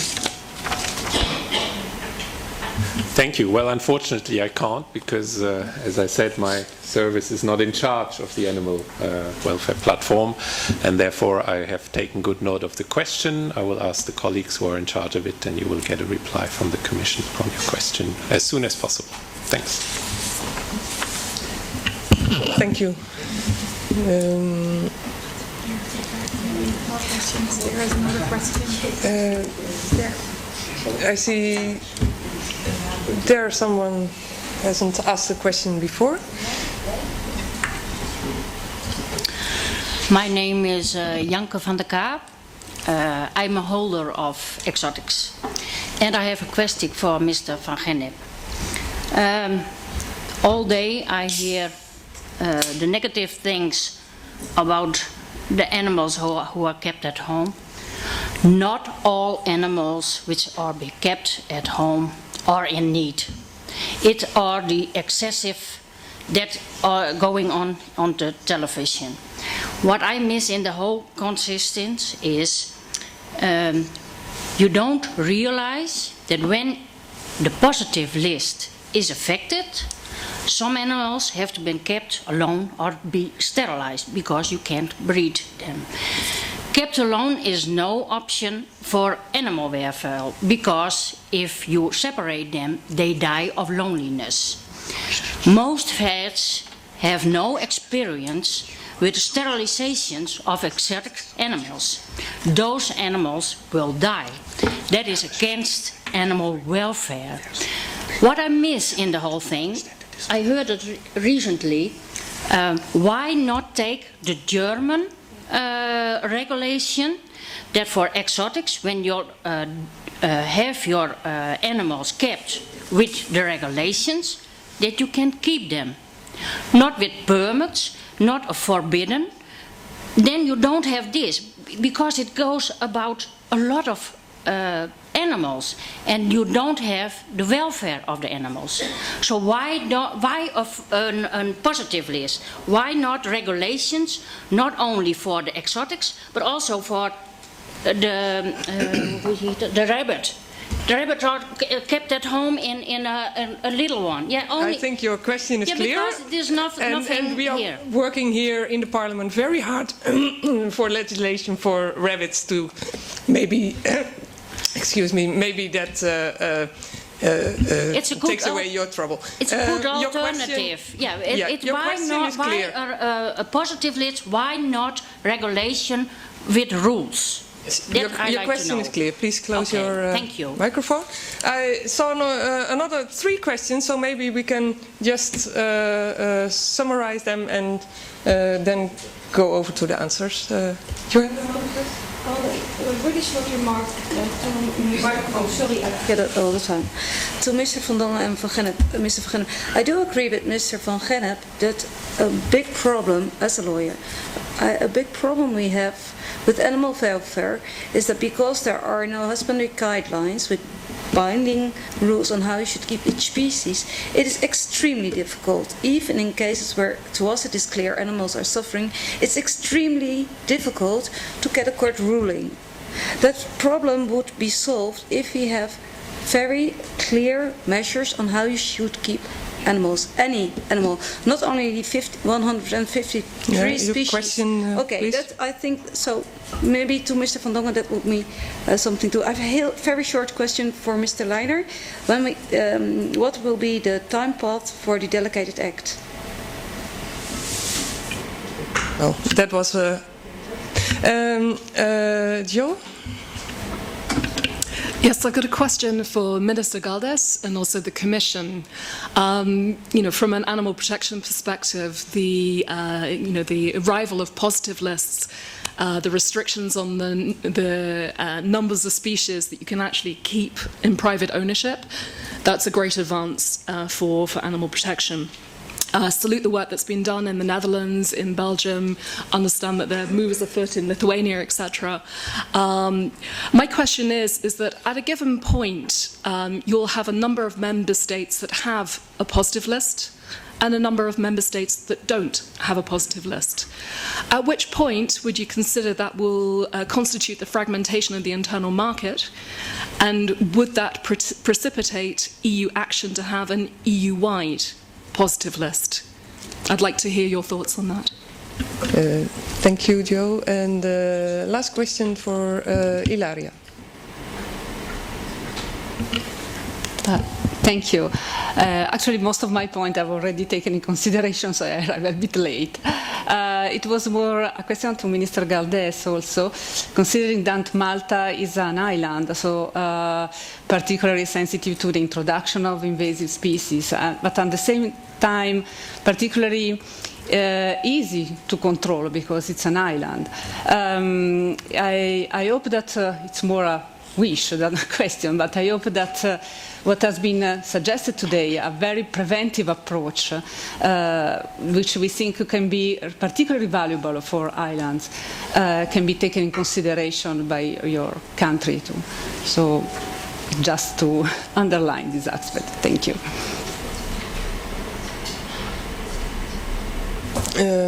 Thank you for your question. Well, we have a few questions. I think I start with Mr. Van Dongen. That's the question about the housing requirements. In the system we use at the moment, we have the possibility for housing requirements for those species who can be kept. And to start with, it's not obligatory. And after an evaluation, I think it's 3 or 4 years, we can decide to make it obligatory. Also for the 123 species. Oh, sorry again. Okay, never mind. Close your microphone, please. I think I heard 2 questions from the lady on the opposite side. One is an ask for advice how to deal with individual animals that need to be kept after in the transitionary period. And I would say team up with co-holders of these animals and make sure that they don't, if animal welfare is a proper issue for you, make sure that they're not being kept solitary. The other question was why we would ask for positive listing when there's also other measures. I can tell you, can also show the graphs from the animals we take from Germany, where the Mindestanforderungen, we've been in the room when they were listed, where the Mindestanforderungen have led to serious impairment of animal welfare, and there you can only act after it has been decided that these animals are kept under inappropriate conditions. I would say as an animal welfare organization, that's where I stand, where I come from, we should not go that route and let society as a whole decide the legislation, and that's decided in Parliament by a majority, which they find the most appropriate legislation. Fortunately for many people, that's not up to me. Thank you, David. Mr. Leinen, can you tell something about the timeline of the delegate? Thank you. So, for the benefits of everybody, it's about the delegated act further specifying the criteria of the risk assessments as foreseen in the regulation, and we are quite doing good progress in developing it. And I mean, you should always be careful in promising times and deadlines, because you never know what happens in the process. But I'm pretty confident that still this year we will be able to adopt it. So that's not a promise, but an indication of the timeline. Then, when it comes to your second question, I'm honestly not able to answer this. I think this is exactly the type of issue that needs to be discussed in the appropriate fora amongst those who know about these issues, and I'm not able to answer this question. Thank you. Well, thank you. Maybe Mr. Galdes can answer that. As the Commission said, the representative of the Commission said, the scenario when it occurs, certainly we will discuss with Member States and the Commission and the European Parliament as necessary, and to determine what action we can take in the future, but I think it's too early to say. On the other hand, may I reply to your concern? It is true, we're an island, we have more enforcement, so it's better for us to enforce, but with globalization, I think you can agree with me that the movement, not only of people, even in animals, it's much more frequent, and even Malta is connected with Sicily and with Italy by means of catamaran, so the movement of animals from there, it's quite often.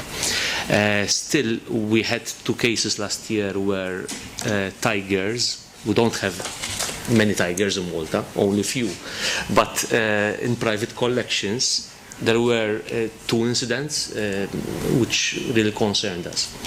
2 tigers attacked 2 children that were seeing these tigers in the private collections. So we decided to enforce on public safety, and also in terms of environmental damage that can these species make to the surroundings. And that's why we decided to act with urgency on a negative list. But however, we are open for further discussion. Still, the Animal Welfare Act, it's in the initial phases. It has only 10 years experience in the Maltese legislation, and during the last 3 years under my remit as Parliamentary Secretary, I can tell you that I'm the most politician that legislated in favor of animal rights in Malta throughout the political history. But still, if there need be, Malta can consider further improvements. Thank you. Thank you very much. Well, that brings us to the end of this meeting. I would like to thank everybody attending here. I'd like to thank all speakers, especially thank the Parliamentary Secretariat for... Can I ask one question very fast? No, sorry, maybe... But I've already had it on for such a long time, and I was really nice by waiting and not with a finger. I'm sorry, I didn't see it, but we are now closing the meeting, so maybe you can ask your question after the meeting. Yeah, but I really would like to have it on camera. I think that's fair. No, I think you're sitting right next to me, opposite to me, and I didn't see your hand, and no, we are now closing the meeting. Hand, but please close your microphone as well. So I especially want to thank the Parliamentary Secretariat for Agriculture, Fisheries and Animal Rights of Malta. I'd like to thank all people attending here, the members of the European Parliament, also the thank you people from the industry, the holders for your critical questions. I'd like to summarize this meeting of today. Today our speakers have once more called for Europe's attention to the exotic pet trade in the European Union. And we hope that what we have seen here today, in particularly from the Netherlands and Belgium, has clearly demonstrated that the positive list is more than worth considering. And should national governments wish to effectively control the trade and keeping of exotic animals. I hope that it will provide food for thought for all of us, and other colleagues here in Brussels will continue to do what we can to promote positive lists all over Europe. Thank you.